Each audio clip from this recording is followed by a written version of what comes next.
In 1979, a 20-year-old Sam Raimi and a 21-year-old Bruce Campbell, along with a small cast and crew, created what they would bill as the ultimate experience in grueling terror. A film that would be rated X for its horror violence, and banned in multiple countries under the wave of video nasties. But The Evil Dead would go on to be a cult sensation, and launched the careers of Raimi and Campbell. For all its early controversies at the height of the 80s moral panic, the legacy of The Evil Dead isn't that so-called grueling terror, but of raw talent that would be quickly honed through low-budget trials. Horror would give way to splatstick, would evolve into adventure comedy, and along the way, the indelible style of Sam Raimi would become unmistakable. From The Evil Dead to Evil Dead 2 through Army of Darkness, Bruce Campbell's Ash Williams is transformed into a chainsaw-handed ass-kicker, great at killing deadites, and terrible at everything else. Shop smart, shop S-smart.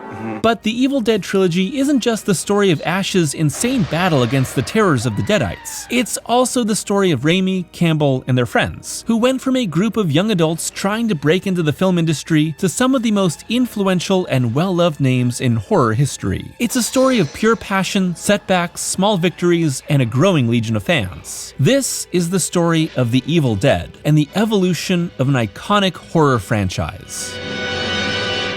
Groovy.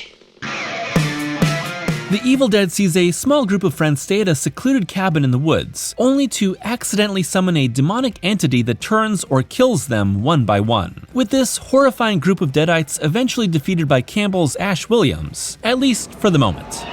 It's a pretty simple premise and executed in a straightforward manner, to the degree that it's basically the template for countless low-budget horror movies to the point of cliché. But what matters most is that Raimi's first feature film is the collision of big ambitions with minuscule budget. The film was made for $375,000 after Raimi and Campbell shot a short titled Within the Woods, which basically plays as a condensed version of their eventual movie. With the proof of concept, the creators scrounged up enough money from local investors, mostly small business owners, to start shooting what was initially titled Book of the Dead, a micro-budget horror inspired by the similarly indie Night of the Living Dead and Texas Chainsaw Massacre. At the time, Raimi had barely turned 20 years old, and the resulting film was made by a dwindling cast and crew over a long winter in Tennessee, and the entire shoot was essentially a nightmare because its creators were learning on the job and left on their own to complete the film. Lack of money meant that everyone had to sleep in the cabin they were filming in. Shooting went over schedule by months, and as the actors left one by one, and the cameraman too, the crew had to stand in for any shot not featuring an actor's face. An army of fake shemps inspired by a similar tactic used by the Three Stooges decades prior. Raimi would later call the experience the most difficult thing I've ever done in my life.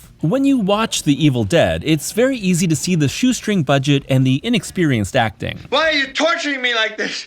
Why? But it's also impossible to not see the passion and creativity on display. A lack of budget meant that Raimi and company had to cobble together their own tools for shooting. Most notably, Raimi couldn't afford a Steadicam, so instead he and his collaborators invented a shaky cam. That's actually just a camera bolted to a 2x4 used in every POV shot for the roving demonic entity, with the operator grabbing the board and then running like hell through the woods. Other makeshift inventions included a wooden pole sticking out in front of a camera, which would smash open a window to mimic the deadite force. And of course, there's the special effects and makeup. Crude, pasty coloring, opaque contact lenses that left their wearers unable to see, and dog food for guts. The entire film was shot on 16mm because it's all the crew could afford, and then later blown up to 35mm for exhibition. The result is a dingy, grainy look that exposes the budget, yet also adds a true sense of creepiness that comes from a lack of pretension. But as the film goes on, its sheer inventiveness levels up and up and up. Specifically, Raimi's camera work is almost a character in itself. Roaming, running, chasing, and smashing, sometimes as the embodiment of the Kandarian demon force, and usually as the director working to wring every drop of style out of his minuscule budget. Any sense of atmosphere is accomplished through minimal lighting and a few fog machines. Sometimes that means the fakeness of it all is really apparent. But there's also a terror that comes from a total lack of artifice. By the time Ash is the last one left standing, the inventiveness used to portray the evil force has seeped into every shot. Raimi is hanging from the rafters, running through the woods, crawling along the floor, doing whatever he can to create a sense of insanity that matches his character's journey. By having to do things ourselves, sound, lighting, photography, props, everything, I think we were allowed creativity, said Raimi. Everything could be dressed just so. Everything Everything could be designed to the eye of the filmmaker, to point toward a desired effect, without any interpretation from department heads. It didn't have to make sense. The Evil Dead is designed to scare you, but years later, and what's most compelling about it is the raw talent on display, mixed with the humor that comes from its low-budget but still stylish production. It's a movie that has the fingerprints of its creators all over it, the seams of its production more apparent than ever in the era of Blu-ray and 4K. But there's something innately compelling about watching a director and his star come into their own over the course of a single film. The stiff acting of its opening car ride and its psychotically paranoid finale are worlds apart in style and quality.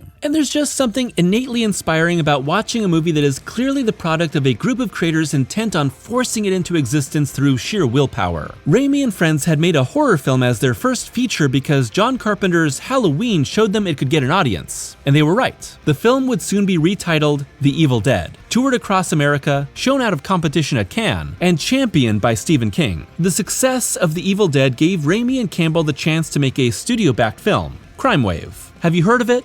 Maybe. Have you seen it? Probably not. The production was an absolute disaster. Embassy Pictures was heavily involved at every stage, and the movie made a few $1,000s on its $2.5 million budget when it was only shown in a couple theaters. The disaster sent the creative group back to The Evil Dead, and the result was Evil Dead 2 in 1987. Evil Dead 2 picks up right where the original left off, but begins with a condensed remake of the first film. Now the only survivor, an increasingly insane Ash, and a new group of soon-to-be victims must find a way to permanently defeat the evil. Evil Dead 2 is Escalation in every form. Crazier gags, bigger emotions, bloodier violence, but all done through a darkly comedic lens. If the original was Raimi attempting to terrify the audience, then 2 is Raimi sending them on the most insane ride imaginable. Every camera trick and effect is thrown into the mix as the world of Evil Dead becomes a cartoonish take on terror. It's a blend that makes the film not only my favorite horror movie of all time, but one of my favorite films in general. Evil Dead 2 can be easily categorized in the niche subgenre of splatstick, or what Raimi would coin years later as spookablast. While The Evil Dead saw Raimi trying to do everything he could with his one shot at making a feature-length film, Evil Dead 2 is Raimi determined to prove himself after the biggest failure of his short career. The ramshackle production in the middle of nowhere was gone, and in its place was a $3.5 million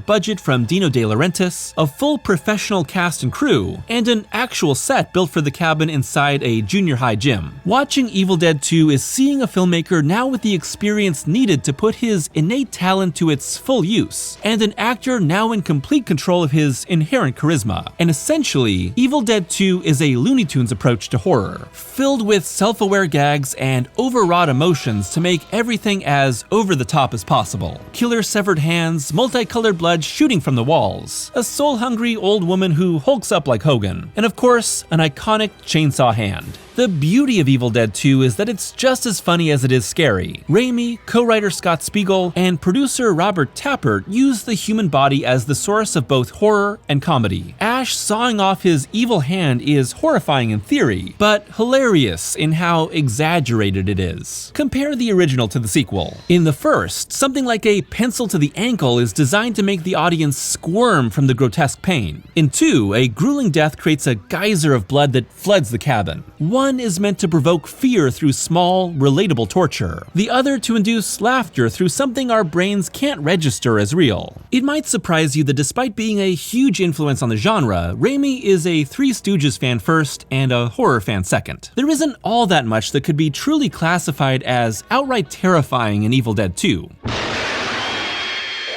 It's a movie designed to entertain first, make you laugh second, and scare you third. According to Raimi, Bruce and we felt more comfortable, more in control, and we didn't have to stick strictly to other people's ideas of horror. We could kind of be ourselves and have some fun with it, and blend our sense of comedy with the horror genre. And with a bigger budget, every gag is brought to life in a unique way. Prosthetics, stop motion, giant props, projection, and a hefty fake blood budget. Part of the beauty of Evil Dead 2 is Raimi coming up with new ways to thrill, with an even more slapdash energy than ever that transposes the cartoonishness of Ash and the deadite horrors into the filmmaking itself. Dutch camera angles, stretched out frames of film, green blood running down the lens. Raimi makes the audience active participants in the madness. Over the course of these 3 movies, Campbell's performance as Ash and the character himself work in opposite trajectories. Campbell goes from unsteady novice to charismatic breakthrough to self-parodying leading man, while Ash moves from insecure whiner to a loser-turned-warrior to the cockiest jerk you've ever met. Given that Raimi and Campbell were friends since high school, the increasing buffoonery of Ash plays like one long prank on Campbell. Like the original, there's a sense of escalation here too. It's just by design. The dark, creepy first act travels through nightmarish moments like the cabin laughing at Ash, until our hero is reforged into a massive badass, and sent into the Middle Ages to become a warrior out of time. That may seem impossible in its opening moments, but the lunatic nature of its second half helps the audience believe that anything is possible here.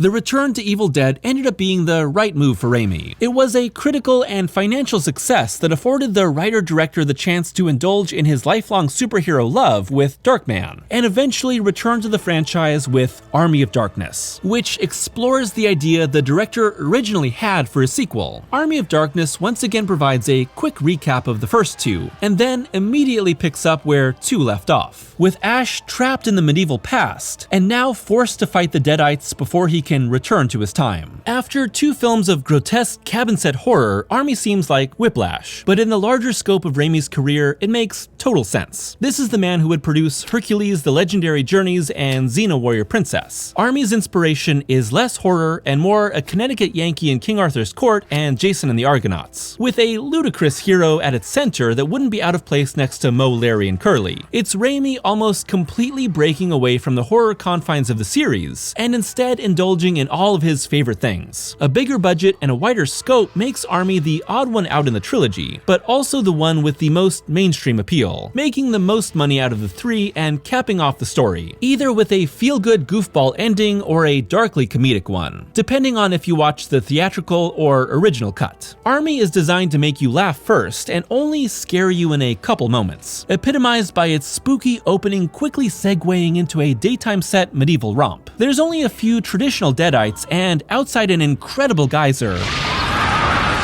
barely any blood. Instead, moments of horror feel like an homage to the series' past instead of anything substantial. The sheer volume of Harryhausen-esque evil skeletons and Stooges slapstick gags are the bread and butter of Army. If you look at the balance of comedy versus horror as an evolution, the film originally meant to be titled The Medieval Dead makes perfect sense. What's unfortunate about Army is that it just doesn't have the same Raimi bravado as the first 2, in favor of managing bigger sets and larger scale effects. Army almost feels like a victory lap for Campbell and Raimi, enjoying their success and indulging in the chance to do something that would have seemed impossible to dream of back in that cabin in 1979. From here on out, Raimi would mostly move away from horror, ultimately climaxing in his Spider-Man trilogy, where horror was a small influence on key scenes. Look at the larger filmography of Sam Raimi and you'll see that much of it has nothing to do with horror. But because Raimi came into his own as a filmmaker over the course of the Evil Dead trilogy, the Raimi style of hyper-montage, energetic camera work, and a tinge of melodrama to his performances means that it was horror, not crime or superhero films, that have been impacted by his approach the most. There's a through line in these 3 films of a director coming into his own, playing with the genre, and then ultimately moving away from it while still retaining his signature style.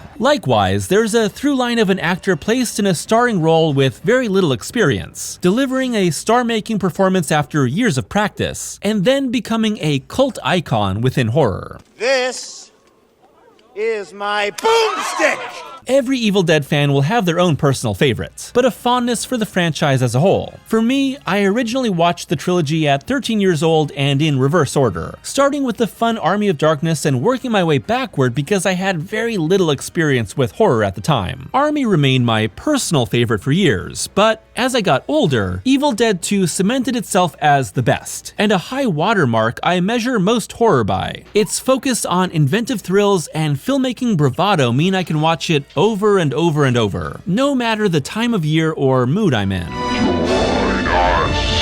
The decades that followed Army of Darkness have been marked with Evil Dead heads hungry for more adventures starring Ash, but Raimi and Campbell had largely moved on from the franchise following their third installment. That being said, there's still been dribs and drabs to keep fans happy. Several video games that range in quality, an off-and-on comic book series, and even a musical complete with Splash Zone. If you're an Evil Dead fan, you've undoubtedly gobbled these up, but rumors of a fourth film persisted for years, with Raimi and Campbell teasing out the idea. Eventually, the demand led to a reboot in 2013, directed by Fede Alvarez and leaning far heavier into the outright gore and terror, instead of the slapstick and laughs often associated with the series. In retrospect, it feels more like Raimi and company making good on the ultimate experience in grueling terror they were originally going for. Some people love the remake. Myself, I'm not that much of a fan. Maybe it's because when I saw it, a lady brought in her 3-year-old to watch the film, who spent the entirety cowering in fear and screaming behind the seats in the same row I was in. She seemed to like it though. And in 2015, we got Ash vs. Evil Dead, executive produced by Raimi and featuring the long-awaited return of Campbell as the star, picking up years later to find the lovable loser once again facing the Deadites with some new help. It's a fun series, giving fans what they want and more hours of it than they ever had before. But I suppose what both of these continuations are lacking is the unreplicable combo of Raimi and Campbell, hungry and working their asses off to prove themselves in an indifferent studio system. Will the now in production Evil Dead Rise bring something equally inventive? We'll see. It's that passion that seeped into every shot of the low-budget Evil Dead that made Raimi and Campbell go absolutely wild in Evil Dead 2, and that let the duo try something so unapologetically weird in Army of Darkness. These are scrappy, ballsy films, the types of productions you can see as attainable given their small budgets and limited scope, but ultimately made by a once-in-a-generation talent. It's no wonder that countless filmmakers have cited Raimi and the Evil Dead series in particular as sparking and influencing their own careers. If you become an Evil Dead fan, you not only become a fan of Ash's story, but of the stories behind these stories, and the people that believed they could make something special. That's what great art, and in particular great horror, does. It moves you, and then it makes you wonder how they did it, and then it makes you want to do it yourself. But there will always only be one king. Hail to the king, baby.